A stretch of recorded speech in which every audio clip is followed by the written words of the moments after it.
जलन। कविता और उसकी सास की सुबह शाम कहा-सुनी होती रहती थी। कभी कभी तो बात लड़ाई का रूप धारण भी कर लेती थी। गृह कलेश इतना विकराल रूप धारण कर लेता, कोई किसी से बात न करता और खाना पीना भी न खाने की धमकी कविता की सास दे देती। तेरे हाथ की बनी हुई रोटी नहीं खाओगी। कविता भी गुस्से में आकर कहती, ना खाना हो तो मत खाना, लेकिन मैं किसी के लिए बिना वजह जलन का कारण नहीं बन सकती।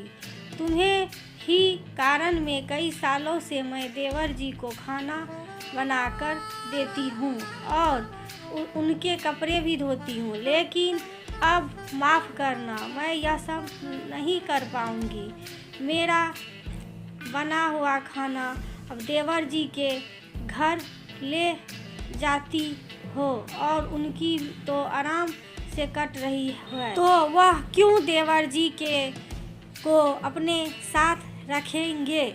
आपको तो अपनी छोटी बहू कल्पना की मदद करनी चाहिए और उसका घर बसाना चाहिए। आप आग में घी डालने का काम कर रही हो।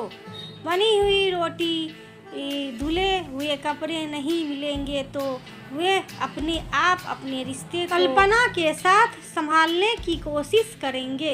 इस तरह देवर जी का घर हम बस आ सकते हैं। माँ, आपके भी तो हाथ पैर अब थक रहे हैं। आप भी कितने दिनों तक देवर जी का काम कर सकती हो? इस बात पर कविता की सास कहती है, जब तक मेरे हाथ पैर चलेंगे मैं उसका काम करूँगी। तुझे नहीं करना है तो न कर। मैं उस कल्पना का मुँह नहीं देखना चाहती। माँ, उसमें क्या गलती है? कोई भी पत्नी अपने पति को गलत काम करने से रोकेगी?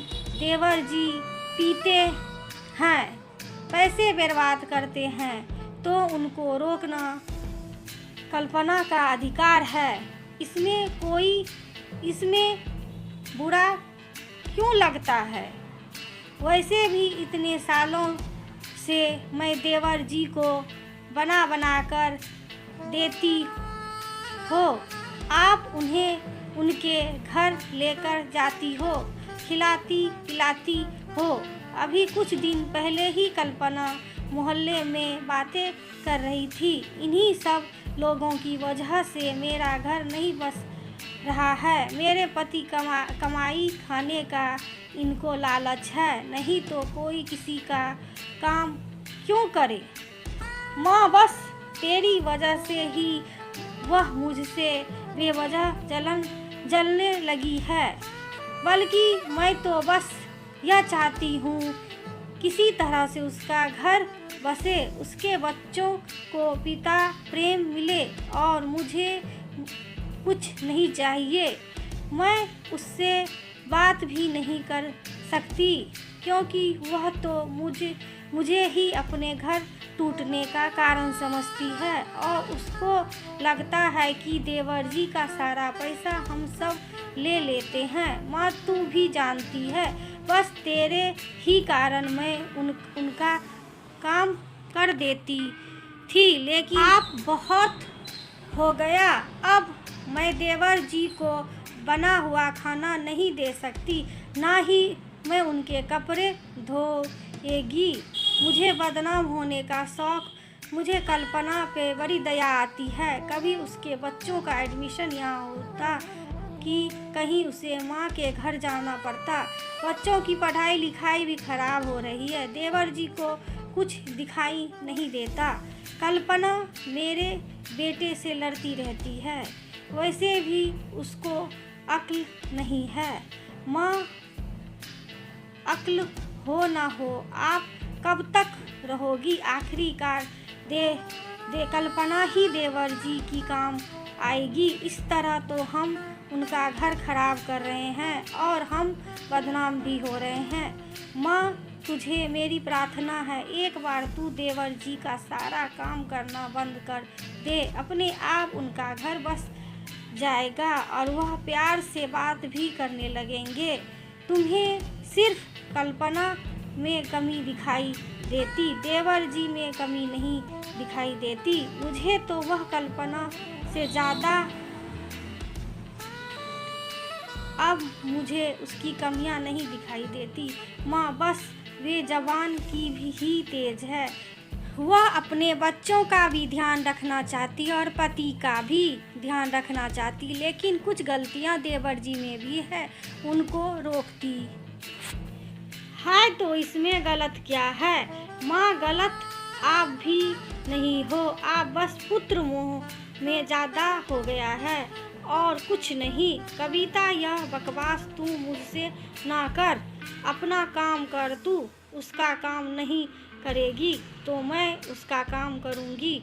माँ तुझे करना है तो कर। अब तो कविता के पक्ष में उसके ससुर जी और पति दोनों आ गए। कविता ठीक ही कहती है, एक बार उन दोनों को अपनी गृहस्थी खुद संभालने दो और हो सकता है कुछ दिनों में लड़ाई झगड़ा होना सामान्य हो जाए सकता है। छोटा बेटा बोला, माँ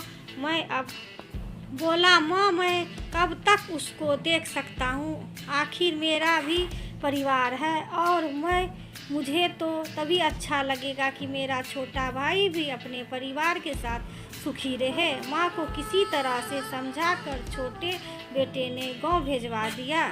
उसके दैनिक काम कम करने वाले कोई नहीं बचा। इस बार कल्पना जब मायके से अपने पति के घर आई तो धीरे धीरे नोक झोंक होते उनके रिश्ते समान की ओर होते चले जा रहे थे। बातचीत तो दोनों में बहुत कम थी, लेकिन सुधार की पूरी गुंजाइश नजर आने लगी। लेकिन कविता की देवरानी के मन में कविता के प्रति बेवजह जलन का भाव भी है। कविता अब खुश है, ना उसे देवर जी का कोई काम करना पड़ता है और वह यह सुनने से भी बच गई कि हर जगह कल्पना अपना घर टूटने के कारण अपने देवर जी को ही मानकर जलन भाव रखती थी। बातचीत तो अभी देवरानी जेठानी में नहीं हुई बेटा का घर बसा हुआ देखकर, क्योंकि माँ बाप तो बस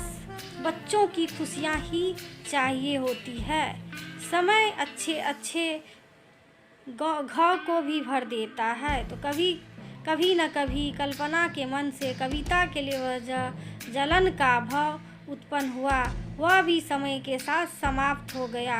पति पत्नी के घरेलू नोक-झोंक झगड़ा विकराल रूप लेने से पहले ही थोड़ा सा समझदारी से काम लेकर पारिवारिक सदस्यों बसाया घर टूटने से बचा सकते हैं, जिस प्रकार कविता ने अपने देवर जी का घर टूटने से बचाया।